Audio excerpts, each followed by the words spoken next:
Hello and welcome back. I'm Joshua Barnes and you're watching NewsX World. Let's first take a look at our top stories. At least 8 people have died, according to Iranian media, after what is being described as a terrorist attack. 5 civilians and 3 assailants have reportedly been killed after an attack on a judiciary building in southeastern Iran. That, according to state-run media reports. US President Donald Trump says Hamas didn't want a deal as the US and Israel walk away from peace talks. This comes amid uncertainty over diplomacy, though Israel say it will now allow countries to drop aid into Gaza.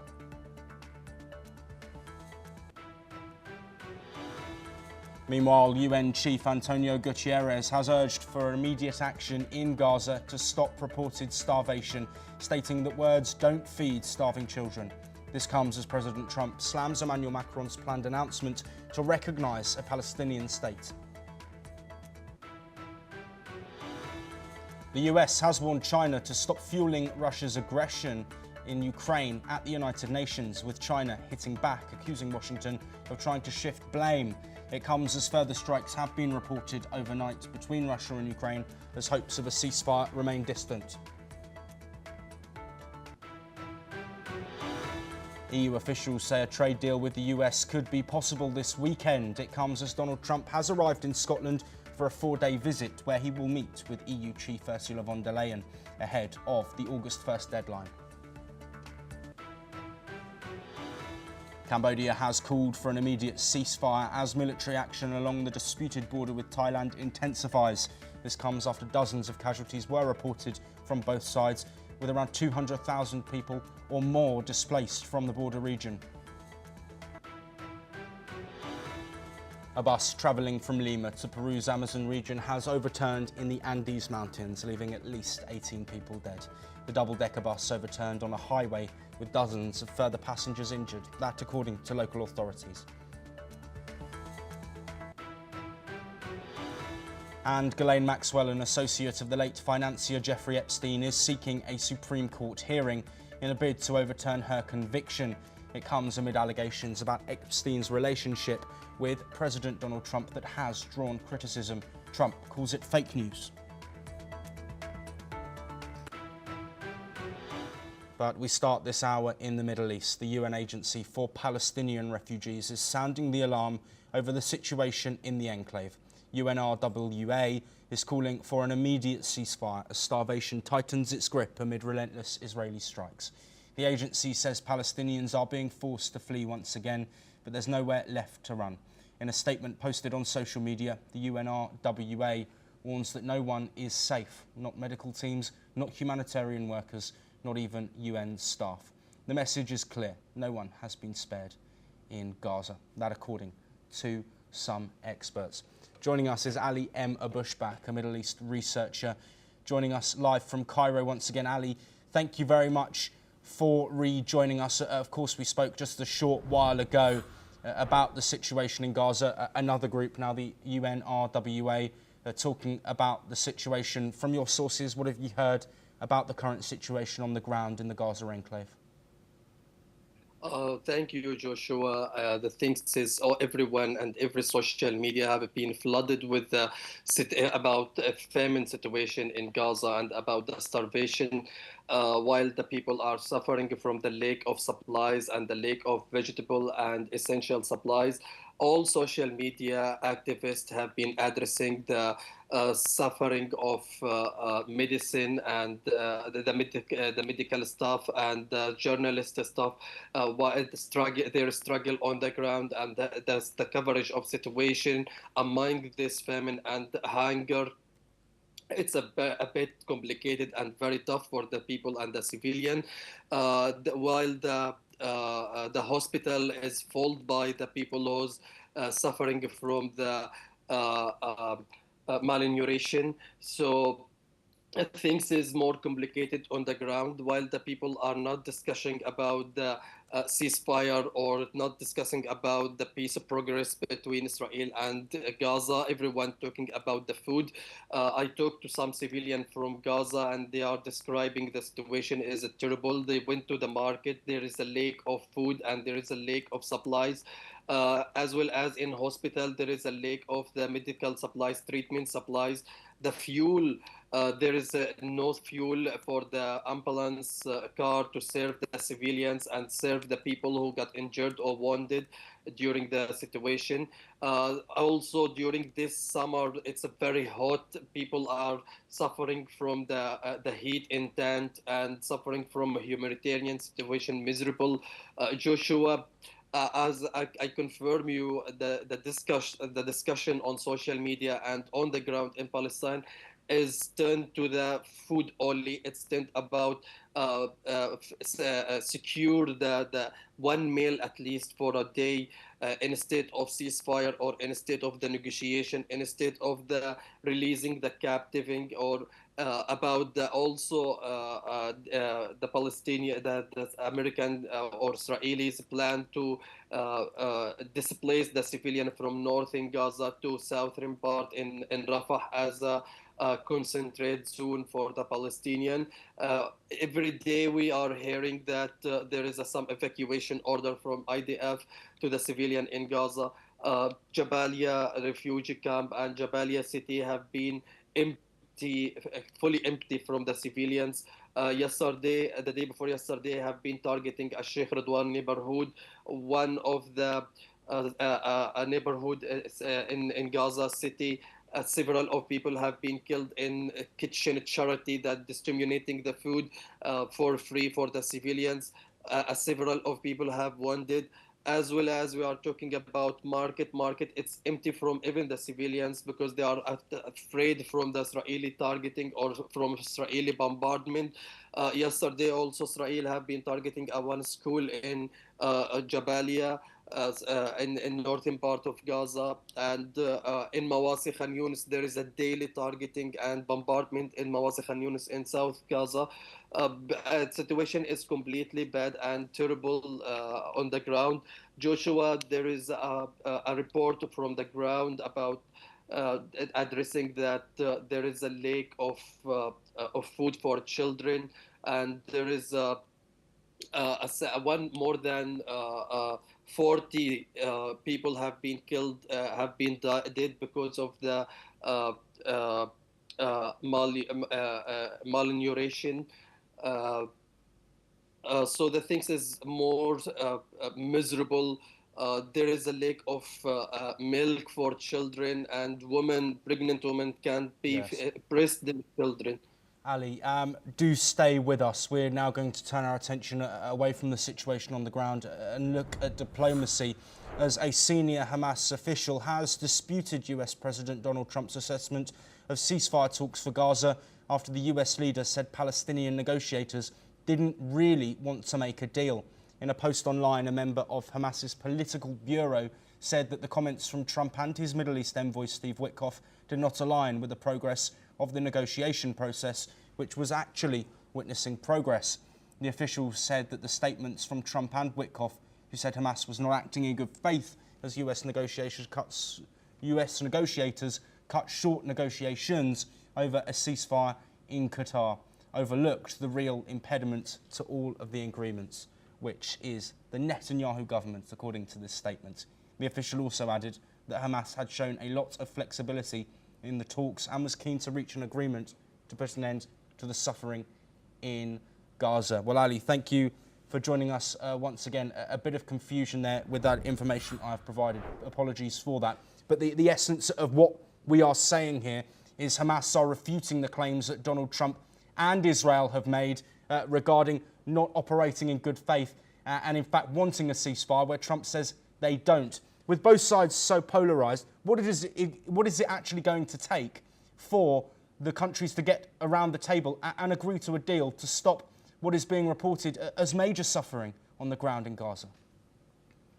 Joshua, it's surprising after 18 days of indirect negotiation, the day before yesterday, Israeli delegation have been left Qatar and by the order of Benjamin Netanyahu. Also, in the beginning of this month, during the visit of Benjamin Netanyahu to Washington, Donald Trump, he confirmed that he's an optimist about the negotiation, and Hamas has been positive responded on the proposal. And Witkoff, he was also optimist about the atmosphere and about the Hamas response. While, I mean, suddenly everything have been changed, putting allegation on Hamas, putting blame on Hamas that Hamas is not showing any flexibility, while Israel also, we have to be up. I mean, it should be more objective about how continue the negotiation under the fire, and the Israelis and Benjamin Netanyahu method about Hamas should, I mean, the negotiation should be under the pressure and under the fire, under the militant operation. We have witnessed that Guardian's chariot that will start in the beginning of this May. This operation have been aimed to release the captive and diminished Hamas. But while there is no one single captive have been released during this military operation when Israel resumed the war in the middle of March. I guess the only solution for this conflict, it's only diplomatic. Everyone, even international community, the day before yesterday, also that French President Emmanuel Macron, he considered the only solution is to stop the fighting, ceasefire, and recognize the Palestinian statehood. While everyone, also yesterday, also that the foreign minister of UK, he suspended selling the weapon to Israel because using the hunger and the starvation as a military in this war, as a weapon in this war. So there is a diplomatic there is a diplomatic movement to Yes. pressurize Israel to find a solution in the miserable situation in Gaza. I guess that the significant issue between Israel and Hamas, there is a huge gap in this negotiation, which make delaying to reach to the deal between Israel and Hamas. I guess the significant solution, which Hamas also stress on, that should be release the captive in one time rather than two stage or two steps or many steps. So also stop the ceasefire, stop the fighting, and stop the war in Gaza. It's as a significant Yes, solution for Ali, this. I am sorry to interject once again. We have one more topic from Gaza, and I am conscious of time. We're now looking at diplomacy. Please do stay with us once again. We're looking at diplomacy, but not involving Israel, Hamas, or the United States. This time, Italian Prime Minister Giorgia Meloni has said today that recognising the state of Palestine before its establishment would be counterproductive. Meloni told an Italian daily that if something doesn't exist, is recognised on paper, the problem could appear to be solved when it isn't. Her statement comes as France intends to recognise a Palestinian state in September at the UN General Assembly.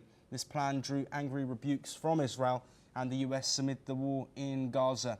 Yesterday, the Italian foreign minister had said that recognition of a Palestinian state must occur at the same time with the recognition of Israel by the new Palestinian entity. Well, Ali, we are shorter on time.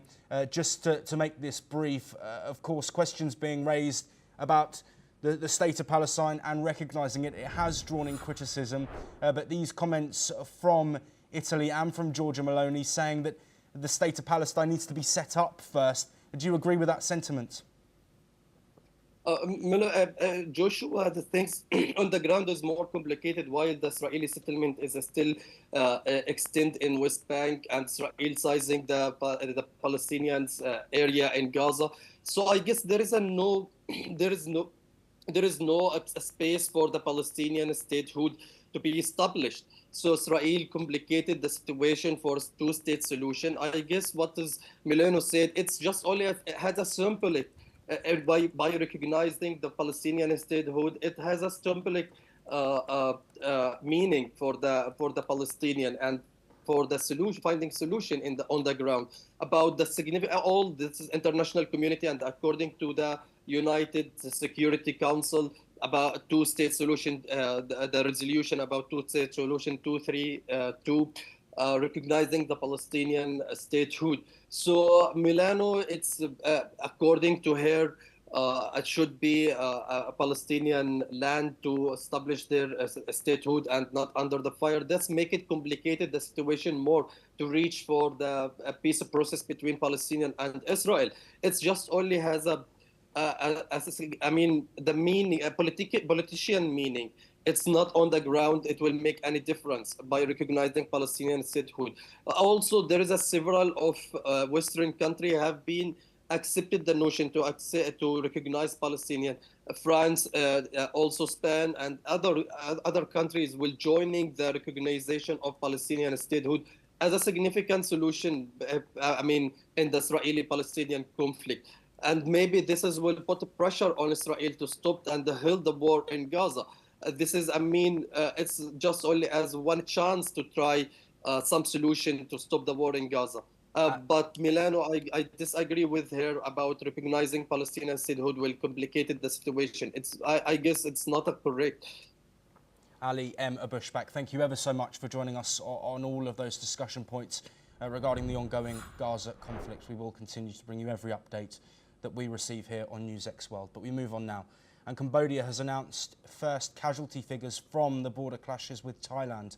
These clashes mark the worst and most intense conflict between the two countries in years. It has involved artillery, tanks and airstrikes, leaving both sides with significant casualties. The violence stemmed from a long-standing border dispute, with both countries blaming each other for sparking the conflict. The UN Security Council has urged maximum restraint and a peaceful resolution, while Cambodia has called for an immediate ceasefire. Thailand has expressed its openness to diplomatic negotiations, with Malaysia offering to mediate talks. Let's listen in to what the Cambodia Defence Ministry has said about these escalating tensions.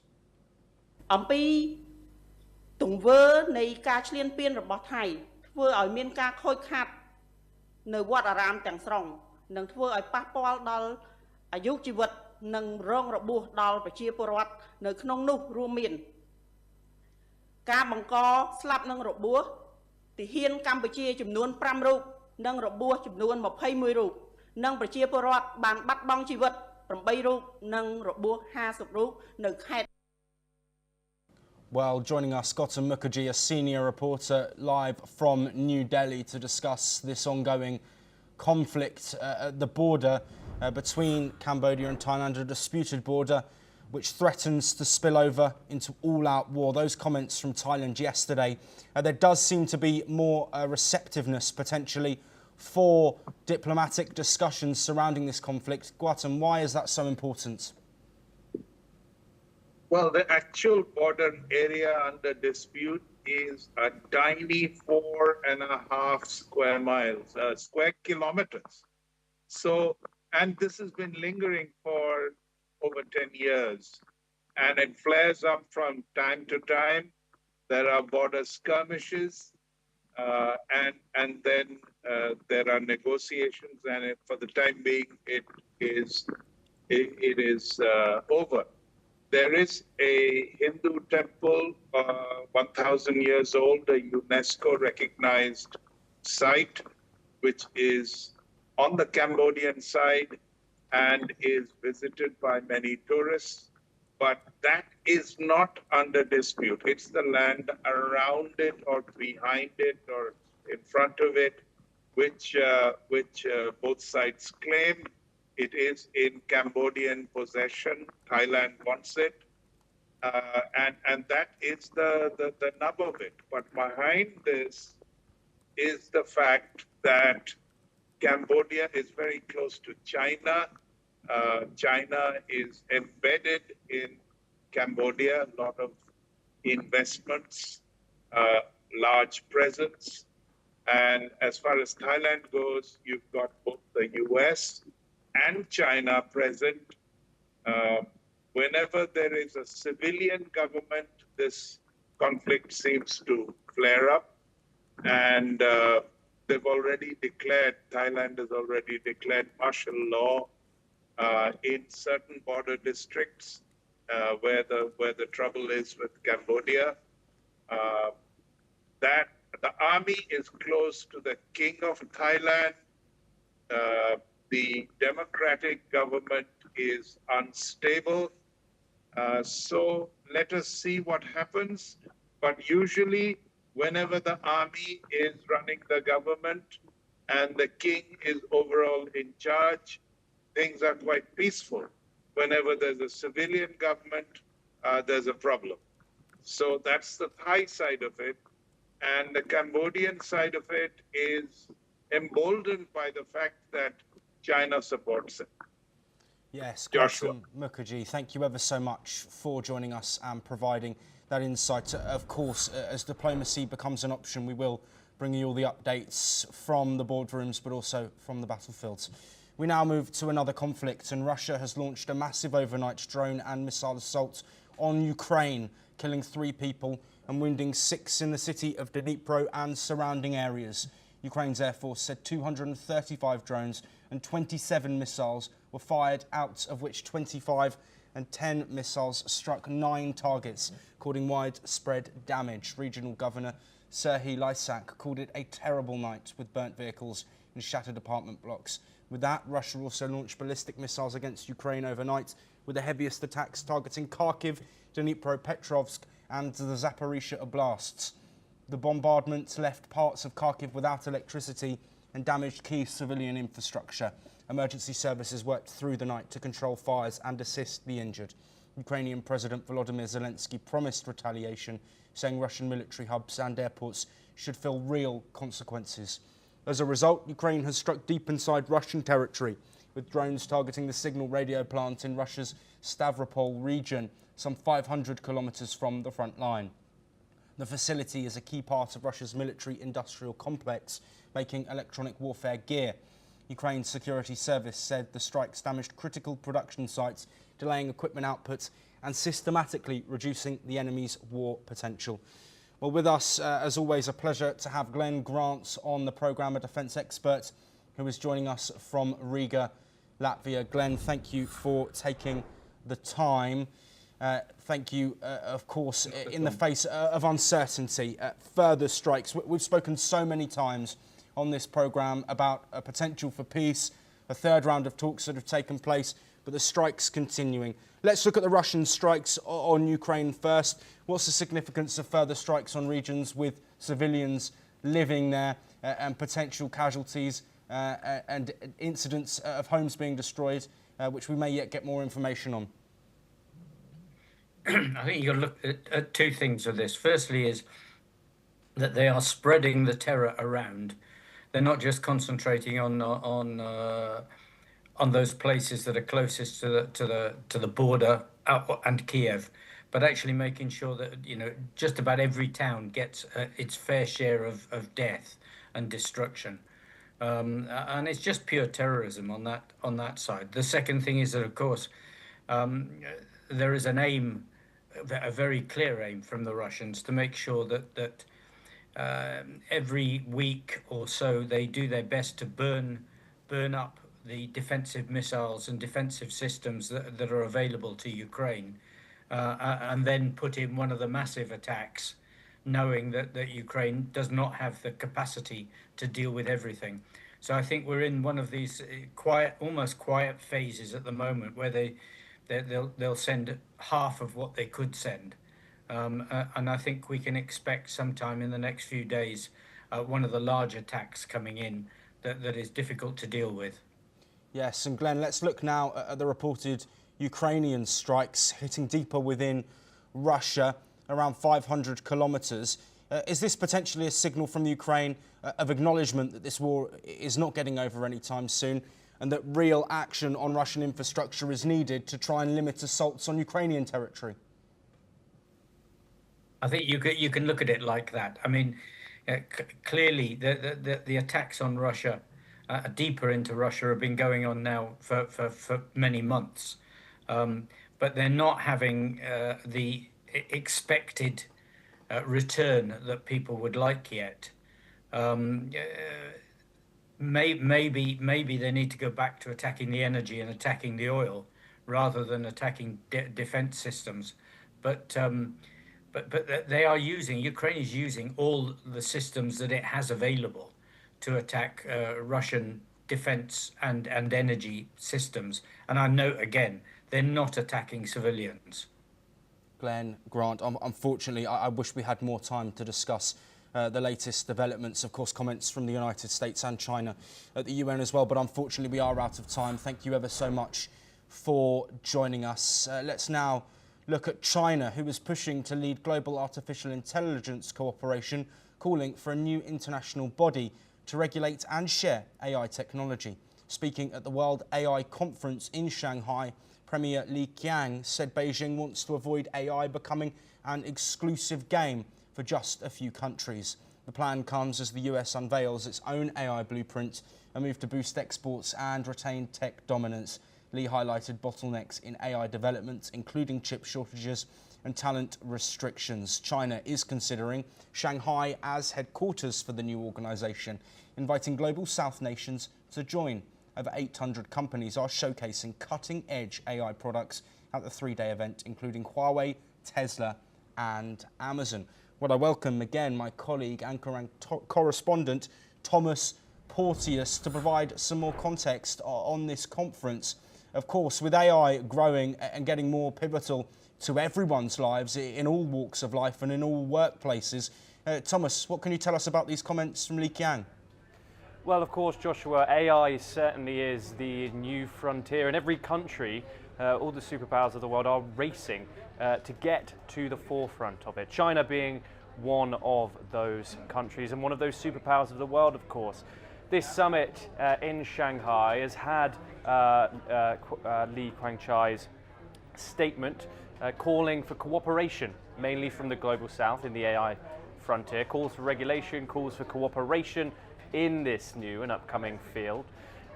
We've seen many companies, as you've also mentioned, be there. Over 300 huge AI corporations in attendance here at this summit, and possibly entering into this cooperation that the Chinese speak of. However, we've seen a lot of American companies in particular pull back from China, hence why this has been pitched to the Global South mainly. You have the likes of India, who are also wanting to be at the forefront of this global AI frontier. However, the US and China in particular want to be the leaders in this field. So you've said recently, just then, you've got Amazon, you've got Tesla. These are all in attendance. Companies like Huawei. The American companies, however, have pulled their support back from the Chinese industry, given the obvious trade tensions with the United States. So cooperation, regulation is what China are pushing for here. And as this summit goes on, we'll see if this plan does come to fruition. Yes, absolutely. Thomas, thank you ever so much for that insight. AI, of course, something to watch, the future of technology, and countries are looking to dominate it. We'll see where that progresses as that conference continues. But that is all that we have time for. We will bring you much more from across the world very soon.